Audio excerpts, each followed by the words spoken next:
Hello there. This was a slow reading month for me. I read 4 books, but it was a thought-provoking one in that it had me venturing outside my comfort zone and exploring new perspectives.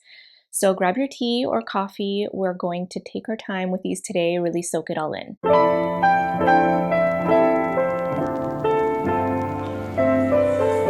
So I've been longing for a romantasy book to genuinely love, and I have found one. The Everlasting by Alix E. Harrow.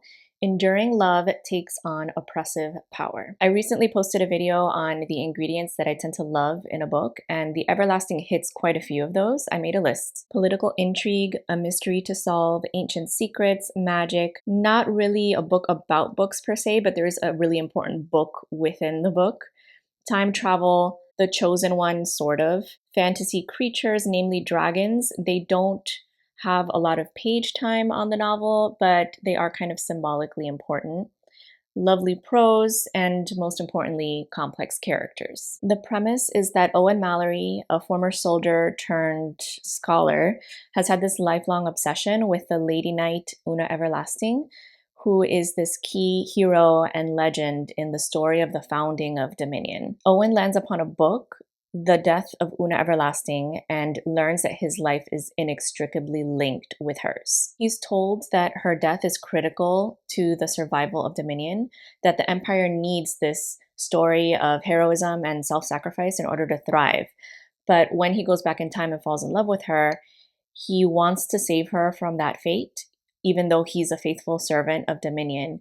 And he fails again and again and again. They're stuck in this time loop where they keep starting over in the hopes that this time they will find a way out. That's about as much as I can say without spoiling, but this plot was captivating. I will say that it dragged a little bit for me in the middle. I feel like we could have used a couple fewer time loops, but this was a beautiful story that I loved, not just for the plot, but also for the themes and the characters. Okay, I listed some themes here. We've got love, of course, romantic love, but also family love, namely parental love.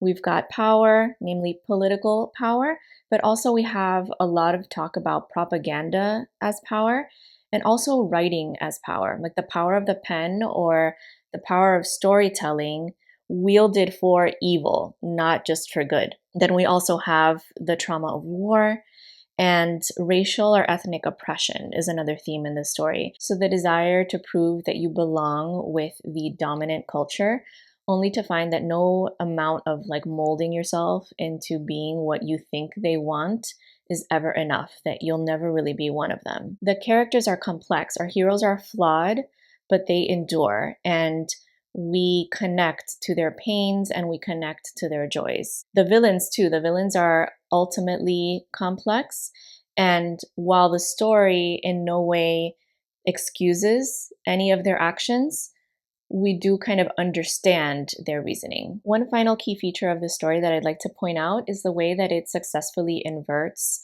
certain tropes and expectations. So with romantasy, we expect to find a traditional depiction of masculinity and femininity, which there's nothing wrong with per se, but when every single male or female love interest fits the exact same mold, it starts to become too much of a caricature. With The Everlasting, we get a trope-defying love between a large, strong female knight and a more slender, sensitive male professor.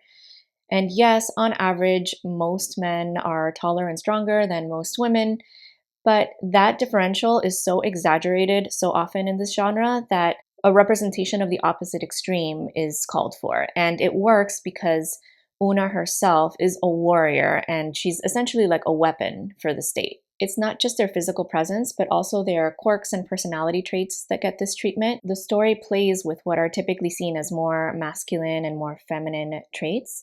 And again, there's nothing wrong with characters exhibiting the traits that are traditionally associated with their gender. But it is nice to see different types of women and different types of men represented in these stories. I think that there's so much room in literature to show these different types of characters.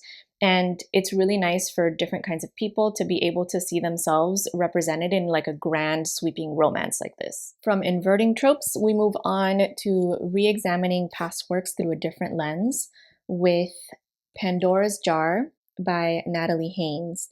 Women of Greek Myth Re-Examined. Okay, so story time. In my freshman year of high school, we were studying Greek mythology, and we were all required to come into class for Greek Day dressed up as a particular character from Greek myth. So we had a Catholic school full of kids in togas that day. In English class, we each had to stand in front of the classroom, state who we were, and in one sentence summarize what we did. I was assigned Pandora, so I walked up there with my little ornate box and announced, "Hello, I'm Pandora." I opened the box that unleashed all the evils of the world. You're welcome. At least I didn't get Oedipus, because one of my friends walked up there and was like, "Hi, I'm Oedipus. I married my mother, killed my father, and gouged my eyes out." So Natalie Haynes questions this entire narrative. In fact, the title of the book represents the degree to which these ancient stories have morphed over time, and the way that one version of a tale gets supplanted by another in the collective imagination. Pandora wasn't carrying a box, she was probably carrying a jar. And was she really responsible for the evils that fell upon mankind? When we examine the story thoughtfully and resist the ingrained urge for a scapegoat, isn't this just the doing of the gods once again? And in any case, is it really all that bad what happened with the box? So I'm gonna read, if you'll indulge me, a little bit from her conclusion. There's no spoilers here, this is a work of nonfiction, but I think it's really pertinent to this idea in particular. But the question remains, is the trouble something she does by opening a jar, or is it something she is? Pandora is the first woman. Thanks to her, according to Hesiod, the carefree age of men comes to an end. But you'll forgive me for suggesting that an all-male age with no women and no fire sounds incredibly boring. Of course it was carefree. What the hell would anyone care about? Pandora is an agent of change and the embodiment of the will of Zeus. She is not an unmitigated evil, as her box-opening reputation might have you believe. She is dual, kalon kakon, beautiful and ugly, good and evil. What Pandora brings to mortals is complexity. Then she goes on to say that this is true for all the women she covers in the book. Pandora is just the first chapter. I was enthralled by her treatment of each female character in the book, and I would say one of the standouts for me was her description of Medusa, because in all of popular culture, we have come to see Medusa as a monster, but in a lot of ways, she's actually a victim. A friend of mine who also read this book felt the same, and she now has a bust of Medusa decorating her home as her kind of protectress. So justice for Medusa. Haynes is a classicist, and she brings so much historical context to each re-examined tale, showing how even in ancient times, there was never like one official version of any one of these stories. In fact, she points out that about 90% of the literature of this time has been lost, which is deeply depressing, but there you have it. It really helps to put so much of our understanding of Greek mythology into context, and it's got me pretty excited to read some of the ancient plays for myself, so highly recommend. Next up, we've got a book that certainly opens up new perspectives for me, firstly because it's a poetry collection, and I find that I don't read nearly enough poetry, and secondly because it's women poets of China, and I've read next to no Chinese literature. So, Poetic Snapshots, Chinese Women Throughout History. Like with Pandora's Jar, we're exploring the less prominent female lens here, given that poetry has traditionally been a more male-dominated scene in Chinese literature. In fact, a short essay at the end of this collection specifically says that today women poets writing in Chinese still are greatly outnumbered by men poets. Now, this was published in 1972, so I'd be curious to learn whether or not that's still the case. Like an updated edition would be great. In any case, this was translated by Kenneth Rexroth and Ling Chung, and it's organized by time period, starting circa 300 BC and ending all the way in the mid-20th century. So it's definitely wide-ranging. And I would like to start by sharing my favorite Goodreads review. Straight bangers in this one. Agreed. I'd like to read a couple of examples for you from very different time periods. The first from the early 12th century, and I thought it appropriate for the early spring season that we're currently enjoying. It's called Spring Joy by Chu Shuchen. Drafty winds and fire rain make a chilly spring. I drink wine, remembering bygone happiness, under the pear blossoms, weeping with misery. Through the scented grasses and broken mists, we walked along the southern bank of the river, tears of farewell blurring the distant mountains. Last night, I was fulfilled in a dream. Speechless, we made love in mist and clouds. Alas, when I awoke, the old agony returned. I tossed in my quilt, angry at my own helplessness. It is easier to see heaven than to see you. The contrast between the title, Spring Joy, and the melancholy tone of the poem is really effective, I think, because sometimes when we're sad, the joys and beauty around us serve to kind of highlight the depth of our sadness. Okay, the next poem is from the 1920s, and it's by Jung Tzu. Apologies if I'm mispronouncing these names, which is highly likely. So this is called My Dressing Mirror is a Humpbacked Cat. My dressing mirror is a humpbacked cat. Continuously my image changes as though on flowing water. A humpbacked cat, a speechless cat, a lonely cat, my dressing mirror. A staring, round, startled eye. A never-waking dream wavers inside it. Time, radiance, sorrow. My dressing mirror is a cat of fate, like a controlling face that locks up my rich beauty in its own monotony, my quiet virtue in its coarseness. Steps, gestures, indolent as a long summer, desert its melodic steps. Immured here in my dressing mirror, a squatting cat, a confused dream, no light, no shadow, never once the reflection of my true image. I just love the metaphor made literal here of looking at oneself in the mirror and seeing the mask rather than the true self. We think of a mirror as representing or reflecting reality, but here it represents the humpbacked cat or the facade. So the mirror acts almost as like a prison in which the true self remains hidden. I could be totally misinterpreting the poem, but that's what I got. It's difficult to draw any general conclusions on this collection given how wide-ranging it is in terms of time period, but I did see several themes that were repeated throughout, and those included love, beauty, and nature, especially spring, and especially used symbolically. There were also several symbols that kept popping up across history, and those included jade and the color green, which is, of course, the color of jade.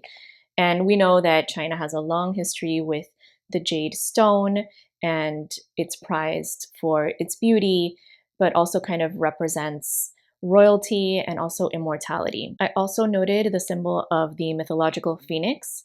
The Chinese phoenix isn't the same as the Western phoenix. It doesn't like rise from the ashes, but even though phoenixes can be male or female, it's often used to represent the yin feminine energy, whereas a dragon is used to represent the yang masculine energy, and they pair together to kind of create that balance. I'm planning to dive into a major rabbit hole on this, but I haven't had an opportunity to yet.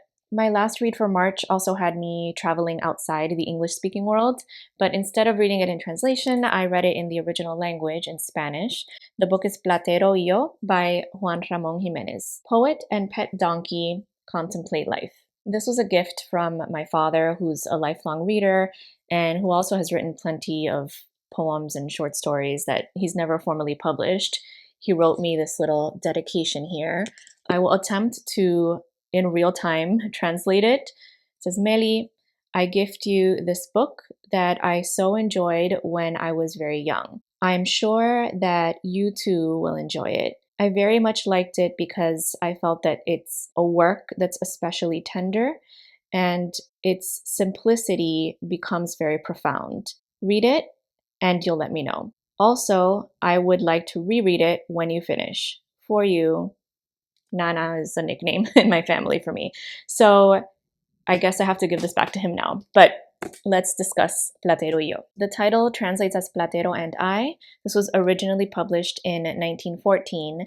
And the author is a Spaniard who, as far as I understand it, also lived for some period in Cuba and Puerto Rico. But the setting for this is Juan Ramón Jiménez's hometown in Andalusia of Moguer, which I would now love to visit. This book, which won a Nobel Prize, is meant for children, and it's about a writer and his pet donkey, Platero, whom he sees as a pure, constant, faithful friend and confides in. It's structured as short vignettes about daily life in the country, the beauty of nature, and just the small joys of everyday life. It's at times happy, at times bittersweet, but always contemplative. I'd like to read just a couple of really short excerpts in English that I found in an article about the book, and I will share the link for that article down below. Platero, my friend, I said to the earth, if, as I believe, you are now in a meadow in heaven, carrying adolescent angels on your shaggy back, can you perhaps have forgotten me? Platero, tell me, do you still remember me? And as if in reply to my question, a weightless white butterfly, which I had never seen before, fluttered persistently, like a soul, from iris to iris. See how the setting sun, manifesting itself large and scarlet, as a visible god, draws to itself the ecstasy of all things, and in the strip of sea behind Huelva, sinks into the absolute silence that the world, that is Moguer, its countryside, you and I, Platero, pay to it in homage. It's beautiful, highly lyrical, and much harder to read in Spanish than I originally thought. So when I picked it up, I thought, okay, children's literature, this is going to be a really nice way to ease myself in to reading more works in the original Spanish. And nope, I was wrong. So interestingly, I started reading 100 Years of Solitude in Spanish. I'm about 100 pages in, and I'm actually finding that easier than I found this. So even though it's children's literature, it doesn't mean that it lacks complexity in terms of the prose, at least not when it comes to Juan Ramón Jiménez. What I didn't realize until I started reading Platero y Yo is that this is basically prose poetry. So it's rather winding with lots of flowery, highly descriptive vocabulary. At one point, it switches from Spanish to French because he quotes a poem in French. And I felt like relief, even though of the two languages, I'm much more comfortable speaking in everyday Spanish. I found the French easier to read, interestingly. I want to share with you a screenshot here showing you the words in Spanish that I literally had to look up for this passage. Libre ya platero del cabestro, y paseando entre las castas margaritas del prasedillo, me he echado yo bajo un pino.